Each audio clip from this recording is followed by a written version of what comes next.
So I got back from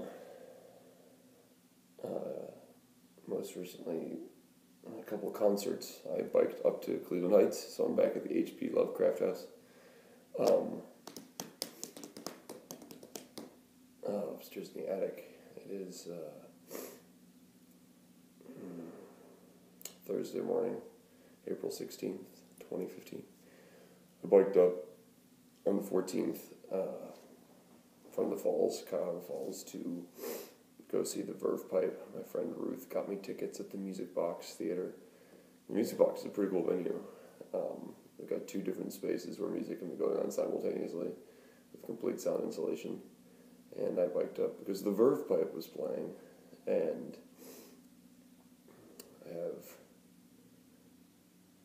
I have this relationship with a number of bands where, like, I know almost none of their collection of works. There's a word for that if you don't know it. It's oeuvre, O-E-U-V-R-E. It's one of my favorite words. Oeuvre. I don't even know if I'm pronouncing it correctly, but O-E-U-V-R-E. The collection of the body of works of a person or a group. In regards to the Verve Pipe, I, like most people, if you know them at all, you know them for their one song, The Freshman. But I, unlike most people, really, really love that song. If I'm understanding the lyrics correctly, what I hear in it is a song about a man who sort of encouraged his girlfriend to get an abortion, perhaps. And maybe perhaps the same man, same girl, or maybe a different story, different boy, another person, their girlfriend kills themselves. I think in my head it's the same, like it's all part of the same story. The pronouns are a little ambiguous, and it's whatever, it's a song. But it's got so much bleeding heart in it, so much grief, and also this, at like the climax of the song, the shouting about how we don't talk about our relationships. And it's so important that we talk about our relationships, and he's, just shouting about it, and it's so much pain in his heart, and about not grieving, not being able to cry. And I, if you know me, know how important it is to cry. So I hear that song, and I'm like, yeah, I'm totally going to go see the Verve Pipe. So I'm going to sing a little bit of that song, and I'm going to continue my story. In case so I don't yet play the stringed bits, and it's a good song to learn. I'll have to, someday I'll learn the string bits so I can do it a little better, but When I was young, I knew everything. She a punk who rarely ever took advice. Now I'm guilt-stricken, sobbing with my head on the floor, stopping baby's breath in a shoe full of rice now. Won't be held responsible. She was touching her face. Won't be held responsible. She fell in love in the first place. For the life of me, I cannot believe something. No. Anyway, I was singing that song karaoke a few weeks back in the Falls, and I brought it because I got the accompaniment, so you can really hit the emotional rhythm. And the folks loved it, and it was fun. So I saw the Verve Pipe was coming, I was tweeting at them. They tweeted at me a little bit, and I was like, I'm going to go see them. I did, a little. But the upstairs Music Box venue, there was no one dancing. Everyone was sitting down. It was dark. They were playing, loud rock and roll, and it was good. But at the same time, downstairs was the Chardon polka band doing a mixture of really intense, fun, playful, their own stuff, polka music, but like funky polka music, and they were requested to do like an hour or more of 90s covers. So they did like this endless, it was like a straight hour of 90s medley, just covering one song after another to their own funky polka rhythms. and it was so much fun. And I danced and got some other people dancing, and I felt seen and appreciated for my dancing down there, where I was upstairs. I was dancing a little, and everyone was like, I'm sitting enjoying my meal, sort of, maybe, and watching the Verve pipe. So I didn't get to see them perform freshman. Anyway,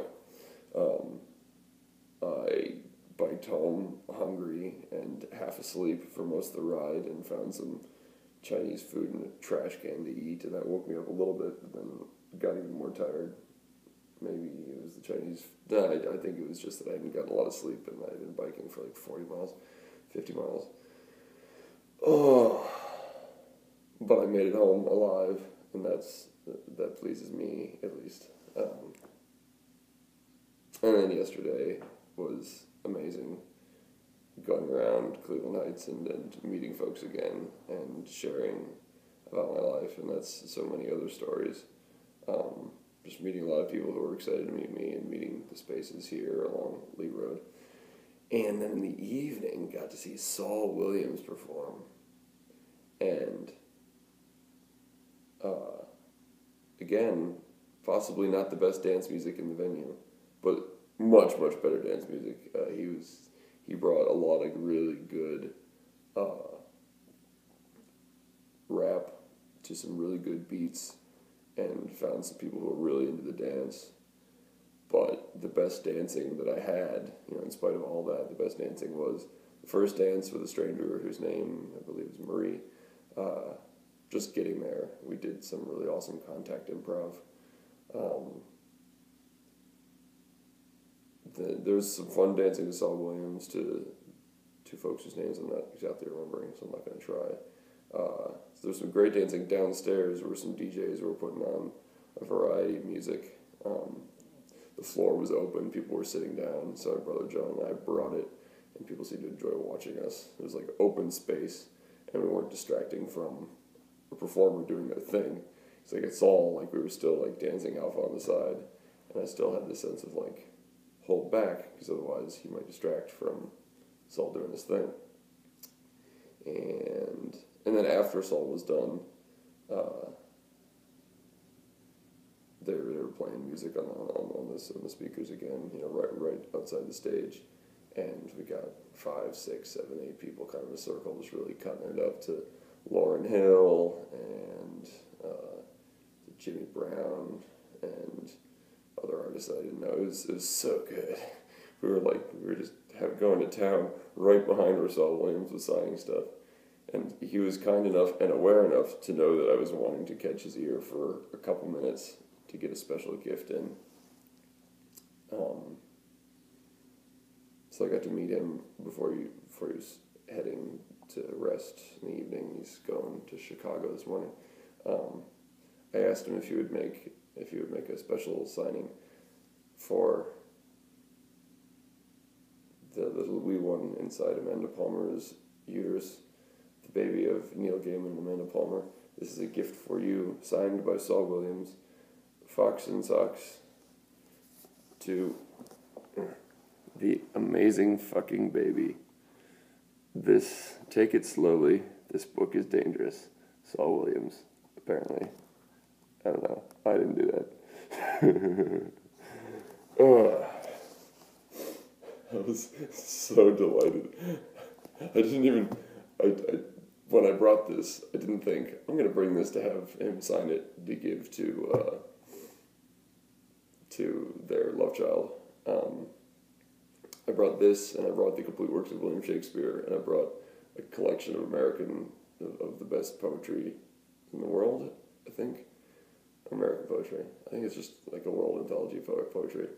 And I brought all three, just being like, I'm going to Saul Williams. I'm going to bring the best words in the English language that I have on me. And this is near the top, if not like sitting on top of Shakespeare, and then collection of poetry, mix those two, or you mix and match. They're all good in their own right. And then there's Saul Williams, who's given me the gift of The Children of the Night and Said the Shotgun to the Head. That's what I know about Saul, are those two works. And just a couple bits of things I've caught on YouTube, but mostly Children of the Night and Said the Shotgun to the Head. I'm like, I'm going to bring these amazing words. I thought maybe I might have some downtime. I don't know why I thought that, but I thought maybe I'd have some downtime. I didn't. But then afterwards, everyone was getting, taking pictures, getting signatures, and I was like, wait a second. I could have signed Fox and Socks. And at first I just thought, for me, I was going to have him write something funny. And then maybe, mix up, I was maybe going to edit this book to be Fox and Socks, or Fox and Sucks. And then, write, by something, offensive, or make it not offensive and go through and just, rewrite Fox and Socks and have him sign it. Or do, a Saul Williams version of Fox and Socks. And all that would be fun, and I might do any number of those things. But this one wants to stay just like this. Signed, to the amazing fucking baby. For you, Amanda and Neil himself. I met a retired copy editor from NBC and also from a women's engineering journal yesterday, who mentioned that she was losing her words, that she was having a hard time remembering some words, and it seemed like she had some grief over that because she loves reading so much. And when I heard that, I was just like, holy crap, just 2 days ago, I heard for the first time Neil reading to me, the man who forgot, what is his name? The man who forgot Roy Bradbury. And it just seemed like it'd be the perfect thing to read to her. I love recommending, this is the perfect thing for you. I've probably introduced 30 people to Amanda, or 40 or 50 or more, because I've been performing. But individually, I've probably introduced face-to-face 30 people to the works of Amanda Palmer, and a small handful to Neil Gaiman as well. It's amazing how many people in Cuyahoga Falls don't know either of you. Or up here in Cleveland Heights. In Cuyahoga Falls the other day when I was going around, there was one person who knew who Amanda Palmer was, and 0 who knew who Neil Gaiman was. I'll have to go back and remember that. I wasn't paying attention. I wasn't tracking that so much. And I was going around singing, if people would let me, any number of songs. In some venues, the song to sing seemed like Colors of the Wind, so I was singing Colors of the Wind. And in venues where it worked, I was introducing some part of, or all of, if they were up for it, the ukulele anthem. And the only person who knew who Amanda Palmer was the maitre d' at a beautiful restaurant in Cuyahoga Falls called the Blue Door. A man named Doug, I think. I was like, do you know who Amanda Palmer is? And he's like, well, you don't mean the famous actress. And I was like, no, I do. He's like, oh yeah, well, I know who Amanda Palmer is. Every other person's like, never heard of her. And I'm like, great, wonderful. Randall Monroe has this XKCD where, he points out that because of the vast number of people on the planet and because of the vast, ever-increasing amount of information and yada yada, there's always, I can't remember exactly how he puts it, but there's always going to be people who haven't heard of a thing, and you can have the response where you make fun of them for not knowing it, and maybe put them off to you and the thing, or you're like, that's so great, I get to introduce you to this thing that I love. So that's the tack that I generally take. It is such a delight when I get to introduce someone to Amanda. It's like, hooray, your life is about to get way awesomer.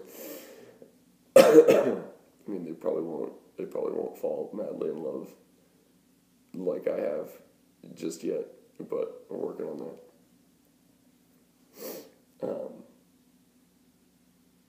But yeah, it's been such a delight carrying your ukulele anthem with me and taking that as an inspiration to learn other cover songs and to make quick, cheap, bad art.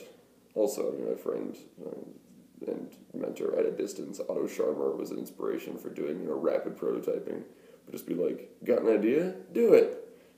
So it's like, hey, Fox and Socks, yeah, gift, okay, yeah, done. All right.